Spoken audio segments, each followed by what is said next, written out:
നമസ്കാരം. 2023 കലണ്ടർ ഇയറിൽ Nifty 18.5% return നൽകി. ഈ 18% റിട്ടേണിൽ 14% റിട്ടേണും കഴിഞ്ഞ 7 ആഴ്ച കൊണ്ടാണ് മാർക്കറ്റിൽ വന്നത്. ഓരോ ആഴ്ച പിന്നിടുമ്പോഴും സ്ട്രോങ് ബുള്ളിഷ് മൊമെന്റത്തെ ഇൻഡിക്കേറ്റ് ചെയ്യുന്ന ക്യാൻഡിലുകളാണ് ഇൻഡെക്സിൽ ഫോം ചെയ്യുന്നത്.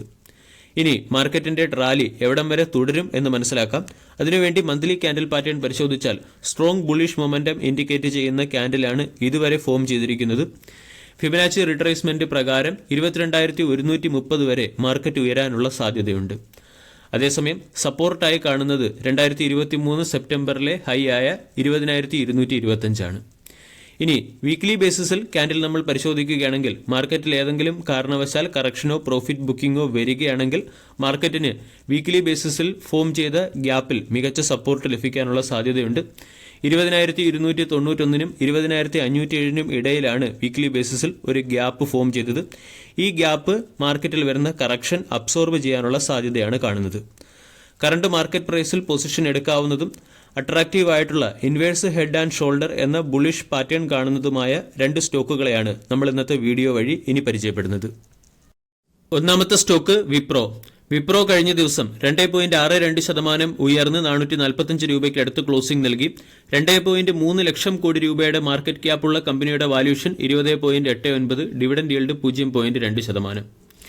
സ്റ്റോക്കിന്റെ 52 വീക്ക് ഹൈ 449, 52 വീക്ക് ഹൈക്ക് അടുത്ത് സ്റ്റോക്ക് ട്രേഡ് ചെയ്യുന്നു. കഴിഞ്ഞ ഒരു മാസം കൊണ്ട് 11% റിട്ടേൺ ആണ് നൽകിയത്. 6 മാസം കൊണ്ട് 18% റിട്ടേണും ഇയർടെൽ ഡേറ്റിൽ 13% റിട്ടേൺ നൽകി. IT സെക്ടറിലെ 4ാമത്തെ ഏറ്റവും വലിയ കമ്പനിയാണ്. അതോടൊപ്പം തന്നെ ഇതൊരു സ്ലോ ഗ്രോത്ത് സ്റ്റോക്ക് കൂടിയാണ്. ROE 15.9, ROCE 17.7, സ്റ്റോക്കിന്റെ വാല്യൂഷൻ 20. വിപ്രോയുടെ PE ചാർട്ട് നമ്മൾ പരിശോധിച്ചാൽ 2022 കമ്പനിക്ക് 30 മുതൽ 32 വരെയുള്ള വാല്യൂഷൻ ഉണ്ടായിരുന്നു. അവിടെ ഒന്നും ഇപ്പോൾ അട്രാക്റ്റീവ് വാല്യൂഷനിലാണ് സ്റ്റോക്ക് തുടരുന്നത്. വരും സമയങ്ങളിലും IT സെക്ടർ പെർഫോം ചെയ്യുകയാണെങ്കിൽ വിപ്രോയുടെ വാല്യൂഷൻ ഉയരാനും 2022 വിലയ്ക്ക് അടുത്തേക്ക് വിപ്രോയുടെ വില വർദ്ധിക്കാനുമുള്ള പോസിബിലിറ്റി ഉണ്ട്.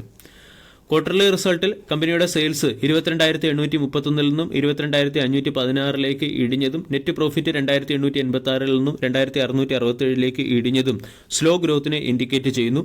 സ്റ്റോക്ക് ഒരു സ്ലോ ഗ്രോത്ത് സ്റ്റോക്ക് ആണെങ്കിലും റിസ്ക് ടു റിവാർഡ് റേഷ്യോ വളരെ ഫേവറബിൾ ആണ്. 68,000 കോടി രൂപയുടെ റിസർവ് ഉള്ള കമ്പനിക്ക് മുകളിൽ 17,000 കോടി രൂപയുടെ കടമാണുള്ളത്. റീസെന്റ് പ്രൊമോട്ടേഴ്സ് അവരുടെ സ്റ്റേക്ക് ഹോൾഡിംഗ് 72.91% നിന്നും 72.93% ഉയർത്തി. FISന്റെ സ്റ്റേക്ക് ഹോൾഡിംഗ് 6.3% നിന്നും 6.4%, DISന്റെ സ്റ്റേക്ക് ഹോൾഡിംഗ് 7.5% നിന്നും 8.03% ഉയർന്നിട്ടുണ്ട്. പബ്ലിക്കിന് 12.4% സ്റ്റേക്ക് ഹോൾഡിംഗ് ആണുള്ളത്. ഫോറിൻ ഇൻസ്റ്റിറ്റ്യൂഷണൽ ഇൻവെസ്റ്റേഴ്സിന്റെ ഇൻവെസ്റ്റ്മെന്റ് ഇന്ത്യൻ മാർക്കറ്റിലേക്ക് വരുന്നതനുസരിച്ച് IT സെക്ടറിലെ സ്റ്റോക്കുകൾ പെർഫോം ചെയ്തു തുടങ്ങും. IT സെക്ടറിലെ കമ്പനികളുടെ ഡിമാൻഡ് വർദ്ധിക്കുന്നതും കൂടാതെ സ്റ്റോക്ക് സപ്പോർട്ട് പ്രൈസിനടുത്ത്, അതായത് കൺസോൾട്ടേഷൻ ഫേസിൽ നിന്നും ബ്രേക്ക്ഔട്ട് നൽകാനുള്ള പോസിബിലിറ്റി വർദ്ധിച്ചതിന്റെയും പശ്ചാത്തലത്തിൽ പല അനലിസ്റ്റുകളും വിപ്രോയെ റെക്കമെൻഡ് ചെയ്യുന്നു. അനലിസ്റ്റുകൾ വിപ്രോയ്ക്ക് 480 മുതൽ 515 രൂപയുടെ ടാർഗറ്റാണ് നൽകുന്നത്. 414 രൂപയുടെ സ്റ്റോപ്പ് ലോസ് മെയിൻറ്റെയിൻ ചെയ്യാനാണ് ആവശ്യപ്പെടുന്നത്. വിപ്രോയുടെ ഡെയിലി ക്യാൻഡിൽ പാറ്റേൺ നമ്മൾ പരിശോധിച്ചാൽ സ്റ്റോക്ക് അതിന്റെ കൺസോൾട്ടേഷൻ ഫേസിൽ നിന്നും ബ്രേക്ക്ഔട്ടിന് വേണ്ടി തയ്യാറെടുക്കുകയാണ്. 445 എന്ന ലെവലിന് മുകളിൽ സ്റ്റോക്ക് പോസിറ്റീവ് ക്ലോസിംഗ് നൽകുകയാണെങ്കിൽ ബ്രേക്ക്ഔട്ട് വന്നു എന്ന് നമ്മൾക്ക് ഏറെക്കുറെ അനുമാനിക്കാം. ഡെയിലി ക്യാൻഡിൽ പാറ്റേൺ പരിശോധിച്ചാൽ ഇൻവേഴ്സ് ഹെഡ് ആൻഡ് ഷോൾഡർ രീതിയിലുള്ള ഒരു ക്യാൻഡിൽ പാറ്റേൺ വന്നു കഴിഞ്ഞു. വിപ്രോ എന്ന സ്റ്റോക്ക് കറണ്ട് മാർക്കറ്റ് പ്രൈസിൽ നിന്നും 500, 520 തുടങ്ങിയ ലെവലുകളിലേക്ക് ഉയരാനുള്ള സാധ്യത വളരെ കൂടുതലാണ്. രണ്ടാമത്തെ സ്റ്റോക്ക് സെഞ്ചുറി പ്ലൈബോർഡ് ലിമിറ്റഡ്. 16,000 കോടി രൂപയുടെ മാർക്കറ്റ് ക്യാപ്പുള്ള കമ്പനിയുടെ വാല്യൂഷൻ 44.35, സ്റ്റോക്ക് 759 ക്ലോസിംഗ് നൽകി. സെഞ്ചുറി പ്ലൈബോർഡ് ലിമിറ്റഡ് എന്ന കമ്പനിക്കും അതിന്റെ ബെസ്റ്റ് ടൈമിൽ 80 വാല്യൂഷൻ ലഭിച്ച കമ്പനിയാണ്. അവിടെ നിന്നും 50% വാല്യൂഷൻ ഡിസ്കൗണ്ടിൽ സ്റ്റോക്ക് ലഭിക്കുന്നു. കഴിഞ്ഞ ഒരു മാസം കൊണ്ട് 18% റിട്ടേണും ഇയർടെൽ ഡേറ്റിൽ 47% റിട്ടേണും നൽകിയ സ്റ്റോക്കാണ്. 52 വീക്ക് ഹൈ 783, സ്റ്റോക്ക് 52 വീക്ക് ഹൈക്ക് അടുത്ത് ട്രേഡ് ചെയ്യുന്നു. പ്ലൈവുഡ് സെക്ടറിലെ മാർക്കറ്റ് ലീഡർ 25% മാർക്കറ്റ് ഷെയർ ഉണ്ട്. പ്ലൈവുഡിൽ നിന്നും 90% റവന്യൂവും, ലാമിനേറ്റ്സിൽ നിന്നും 95% റവന്യൂവും, MDFിൽ നിന്നും 70% റവന്യൂവും കമ്പനി ജനറേറ്റ് ചെയ്യുന്നു. ROE 22.8, ROCE 20.7, സ്റ്റോക്കിന്റെ വാല്യൂഷൻ 44.2. ക്വാർട്ടർലി റിസൾട്ടിൽ മികച്ച പെർഫോമൻസ് കമ്പനി കാഴ്ചവെച്ചു. 891 കോടിയിൽ നിന്നും സെയിൽസ് 997 കോടിയിലേക്ക് ഉയർത്തി 14% ഓപ്പറേറ്റിംഗ് മാർജിൻ മെയിൻറ്റെയിൻ ചെയ്യുന്നു. പ്രോഫിറ്റ് ബിഫോർ ടാക്സ് 116 കോടിയിൽ നിന്നും 129 കോടിയിലേക്ക് മെച്ചപ്പെടുത്തി. 2000 കോടി രൂപയുടെ റിസർവ് ഉള്ള കമ്പനിക്ക് മുകളിൽ 483 കോടി രൂപയുടെ കടമാണുള്ളത്.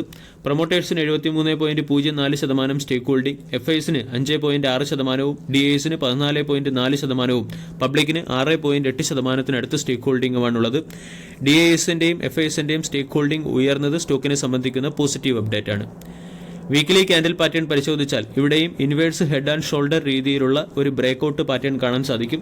700 രൂപയ്ക്ക് മുകളിൽ സ്റ്റോക്കിൽ ബ്രേക്കൗട്ട് വരികയും ചെയ്തു. ഇനി സ്റ്റോക്ക് 700 എന്ന ലെവലിനെ റീടെസ്റ്റ് ചെയ്യുമ്പോൾ 600 രൂപയുടെ സ്റ്റോപ്പ് ലോസ് വെച്ചുകൊണ്ട് നമ്മൾക്ക് സ്റ്റോക്കിൽ പൊസിഷൻ എടുക്കാം. 800, 880, 900 പോലുള്ള ടാർഗറ്റുകൾ സെഞ്ചുറി പ്ലൈബോർഡ് എന്ന സ്റ്റോക്കിൽ വരും സമയങ്ങളിൽ പ്രതീക്ഷിക്കാം. വീഡിയോ എല്ലാവർക്കും ഇഷ്ടമായി എന്ന് വിശ്വസിക്കുന്നു. താങ്ക്